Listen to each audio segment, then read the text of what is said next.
So when you're building your business, growing it, starting it, at certain points, it becomes necessary for your business to grow that you need to bring on additional partners. You need to build a team.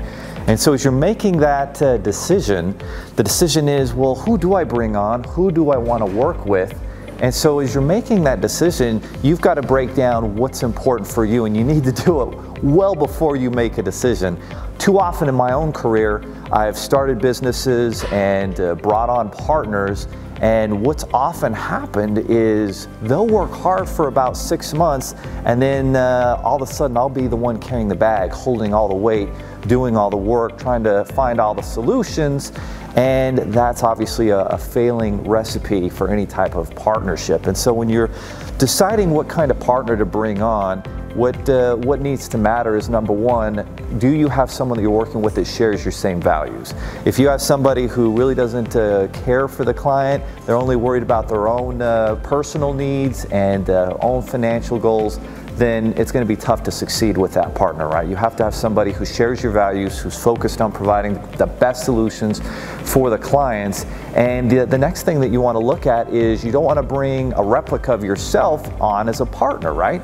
If your strengths are in sales and the partner that you bring on just has only sales experience, well, that's probably not going to work. But if you can bring on a partner who's great at online marketing and generating leads, and you're good at sales, well, now that's something that meshes well together. If you're good at creating products and not great at sales, then you need to bring on a partner who's great at sales. And so when you're building out your team, that's one of the first things you want to do. You want to make sure you have the same values, number one. Number two, you want to bring somebody in who brings different strengths to the table, because that's how you're going to accomplish more and be more successful and not get in each other's way. And then the next thing that you've got to focus on is you can't be afraid to give away different parts of your business in terms of revenue sharing and equity and stocks and that type of thing, because when you make that decision, and again, you got to make sure you've made that decision with the right person that's going to be a good partner. But once you've made that decision, now you need to give them motivation, ambitions to build it up big, and then that way all your incentives are aligned and you're all working towards the same goal to increase the sales, to grow the business, to provide the best solutions for your clients. And so that's the next focus. Too often business owners, new entrepreneurs will start a business and they'll be afraid to bring on more people because they don't want to give away equity. They don't want to give away parts of the business. They just want to keep it all for themselves. And at the end of the day, a smaller percentage of a massive pie is going to be worth a lot more than 100% of a little tiny pie. And so that's what it comes down to when you're trying to build up your business.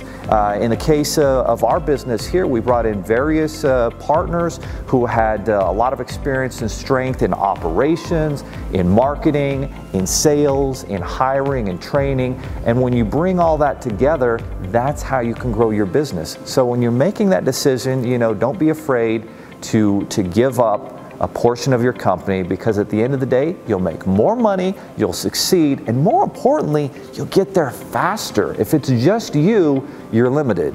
I'm reminded of a story in Napoleon Hill's Think and Grow Rich, where he talks about the mastermind effect.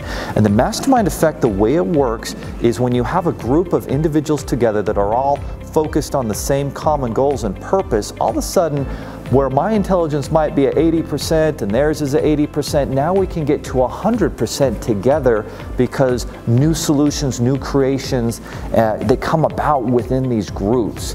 And so the other thing that you'll want to do as you make that choice about a partner is you need to meet weekly about where the business needs to go. And when you do that, you'll have that mastermind effect and have a real chance to build something that matters and something that can create the life and the business of your dreams.